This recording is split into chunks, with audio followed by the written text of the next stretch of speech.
पाक फौज के शोहदा कौम का फख्र हैं। मुल्क की सलामती के लिए पाक फौज की कुर्बानियां फरामोश नहीं की जा सकती। कौम शोहदा और उनके अहले खाना की हमेशा मकरूज रहेगी। वज़ीर आज़म शहबाज शरीफ की फैसलाबाद में लेफ्टिनेंट कर्नल मोहम्मद अली शौकत शहीद के घर आमद। अहले खाना से मुलाकात, ताज़ियत का इजहार। कहा, लेफ्टिनेंट कर्नल मोहम्मद अली शौकत शहीद ने शरपसंद अनासिर का डटकर मुकाबला किया। शहीद ने वतन से वफा के अहद की पासदारी की। दहशतगर्दी के खिलाफ जंग में पूरी कौम अफवाज पाकिस्तान के शाना बशाना है। दहशतगर्दी के मुकम्मल खात्मे तक जंग जारी रखेंगे।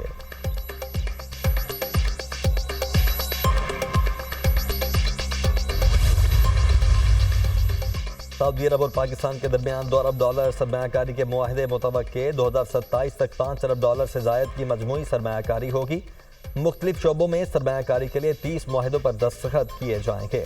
हुकूमती और निजी शोबे से 40 कंपनीज का सऊदी वफ्द सरमायाकारी के लिए पाकिस्तान आएगा।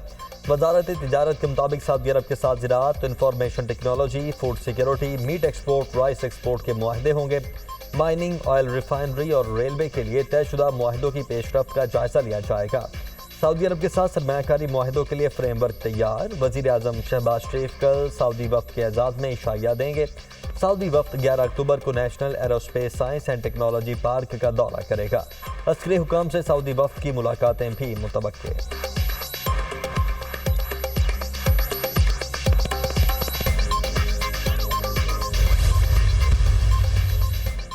बिजली की पैदावार और खरीद के लिए एक इंडिपेंडेंट मल्टीप्लेयर मार्केट बनाने की मंजूरी। वज़ीर आज़म शहबाज शरीफ की ज़ेर सदारत काबीना कमेटी बराए तवानाई का इजलास।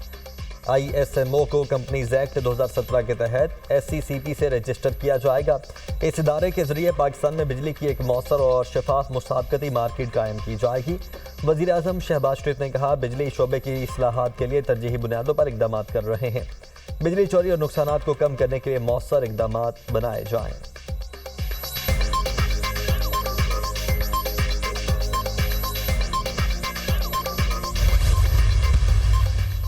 पाकिस्तान स्टॉक मार्केट में तीसरे रोज भी जबरदस्त तेजी। स्टॉक मार्केट ने 86,000 पॉइंट्स की सतह उबूर कर ली। ट्रेडिंग के दौरान 100 इंडेक्स में 700 से ज्यादा पॉइंट्स का इजाफा। मार्केट 86,027 पॉइंट्स पर ट्रेड।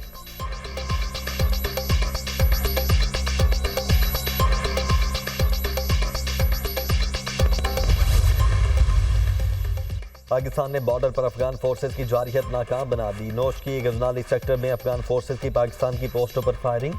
पाकिस्तानी फोर्सेज ने भरपूर जवाबी कार्रवाई में अफगान चौकियों को निशाना बनाया। अफगान फोर्सेज को भारी नुकसान। फायरिंग का वाकया बाढ़ की मुरम्मत के दौरान पेश आया। सिक्योरिटी फोर्सेज इलाकाई सालमियत के भरपूर दिफा के लिए पुरअज़्म।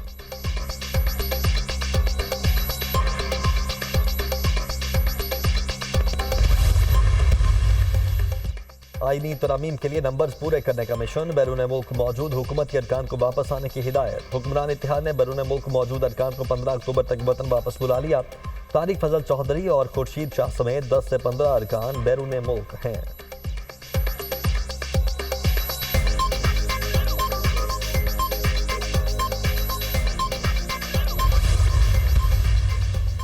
डैम फंड में 23 अरब रुपए से जायद रकम मौजूद है। फंड में आने वाली रकम 11 अरब और मार्कअप 12 अरब से जायद है। लीगल एडवाइजर स्टेट बैंक का सुप्रीम कोर्ट में डैम फंड केस की सुनवाई के दौरान बयान। मार्कअप कौन अदा करता है? चीफ जस्टिस काजी फाइज ईसा का स्टेट बैंक हुकाम से इस्तफसार। मार्कअप टी बिल्स के जरिए हुकूमत अदा करती है। डैम्स फंड की मुकम्मल तहकीकात की हैं, कोई खुदबुद नहीं हुई। एडिशनल एडिटर जनरल का जवाब। चीफ जस्टिस ने कहा, हुकूमत पर मार्कअप का बोझ डालकर खुश हो रहे हैं कि 11 अरब रुपए बढ़कर 23 अरब हो गए हैं। ये तो आंखों में धूल झोंकने वाली बात है। क्या सुप्रीम कोर्ट डैम्स फंड में मौजूद रकम रख सकती है? एडिशनल ऑडिटर जनरल ने कहा, सुप्रीम कोर्ट डैम्स फंड की रकम अपने पास नहीं रख सकती। चीफ जस्टिस काजी फाइज ईसा ने रिमार्क्स दिए, जब सुप्रीम कोर्ट में अजीबोगरीब चीजें हो रही होती हैं उस वक्त कोई एतराज नहीं करता। पाकिस्तान में बहुत से काम बगैर आइन और कानून के ही हो जाते हैं। मैंने हल्फ आइन की बालादस्ती और अमल दरामद का उठाया था, अदालती फैसलों का नहीं। केस की समाअत जुमे तक मुलतवी।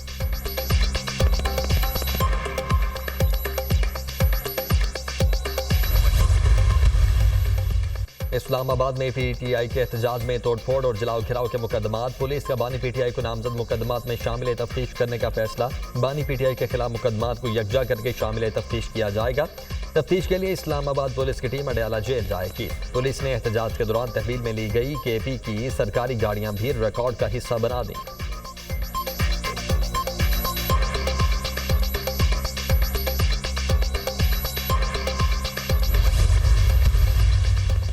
इस्लामाबाद के 3 हलकों का इलेक्शन ट्राइब्यूनल तब्दील करने का केस, दौरान समाअत वकील फैसल चौधरी और चीफ इलेक्शन कमिश्नर में तल्ख जुमलों का तबादला। हम यहाँ बेइज्जती करवाने नहीं आते, आपने जो फैसला करना है करें। वकील फैसल चौधरी, आप हमें डिक्टेट नहीं कर सकते। चीफ इलेक्शन कमिश्नर का जवाब।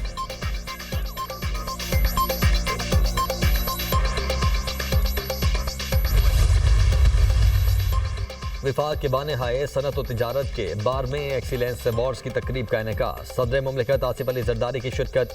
मुख्तलिफ शोबाजात में नुमाया कारकर्दगी दिखाने वाली शख्सियात को अवार्ड्स दिए गए। तालीम के मैदान में अहम खिदमात के एतराफ़ पर पंजाब ग्रुप को best educational network of the country का अवार्ड दिया गया। चेयरमैन पंजाब ग्रुप मियां आमिर महमूद ने अवार्ड वसूल किया।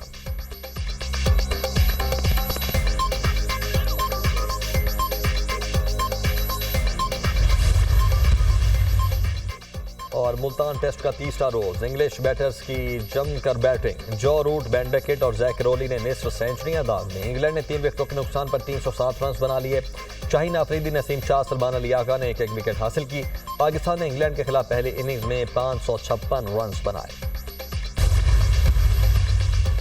लबनान में फंसे पाकिस्तानियों की वतन वापसी। पहली परवाज के जरिए 17 मुसाफिर वतन वापस पहुंच गए। लबनान से वतन वापस पहुंचने वाले पाकिस्तानियों के लिए एयरपोर्ट पर खुसूसी इंतजाम किए गए। गवर्नर सिंध और दीगर अहम शख्सियात ने पाकिस्तानियों का इस्तकबाल किया। लबनान में फंसे पाकिस्तानियों की वापसी के लिए हर मुमकिन इक़दाम कर रहे हैं।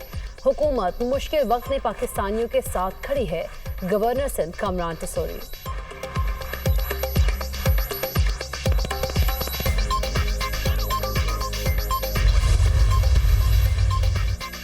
अमरीका की कराची में दहशतगर्दाना हमले की मजम्मत। तर्जुमान अमरीकी महकमे खारिजा मैथ्यू मिलर ने कहा है कि कराची एयरपोर्ट के करीब हमले में कीमती जानों के ज़िया पर दुख हुआ। ऐसे हमले क़याम अमन की राह में रुकावट हैं। दुनिया भर की तरह पाकिस्तान में पुरअमन इज्तिमा और इजहार राय की आज़ादी की हिमायत करते हैं। पाकिस्तान में मुजाहरा करने वाले पुरअमन रहें और तशद्दुद से गुरेज करें। हुकूमत से भी मुतालबा है कि इंसानी हुकूक और बुनियादी आज़ादी का एहतराम करे। पाकिस्तान के आइन और कानून के एहतराम को यकीनी बनाना अहम है। हुकूमत अमन और अमान बरकरार रखने के लिए इकदाम करे। मैथ्यू मिलर की प्रेस ब्रीफिंग के दौरान सवालों के जवाब।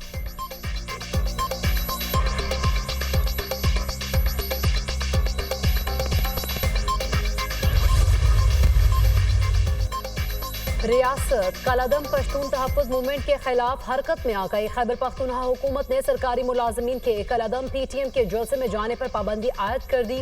खिलाफ वर्जी करने वाले सरकारी मुलाजमीन के खिलाफ कानूनी कार्रवाई अमल में लाई जाएगी। खैबर पख्तूनख्वा हुकूमत ने नोटिफिकेशन जारी कर दिया।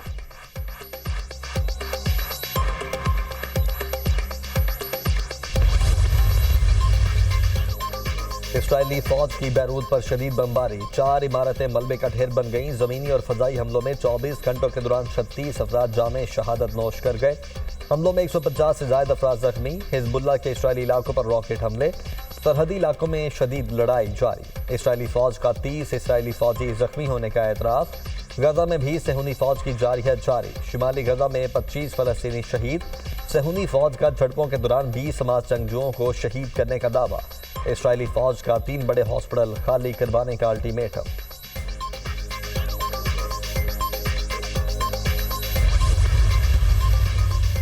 इसराइली वज़ीर-ए-आज़म की लबनान को गजा बनाने की धमकी। लबनानी अवाम हिजबुल्लाह का साथ छोड़कर गजा जैसी तबाही से बच जाए। नेतन्याहू का बैरूत हमले में हसन नसरुल्लाह की मुमकिना जानशीन हाशिम सफीउद्दीन के मारे जाने का भी दावा। इजरायली वज़ीर दिफा ने अमरीका का दौरा मुलतवी कर दिया। इजरायली वज़ीर दिफा गैलेंट ने अमरीकी हम मनसब लॉयड ऑस्टिन से ईरान पर मुमकिना इजरायली हमले से मुतालिक गुफ्तगू करना थी। अमरीकी मीडिया के मुताबिक नेतन्याहू ने जो बाइडन से बात होने तक वज़ीर दिफा को अमरीका जाने से रोक दिया।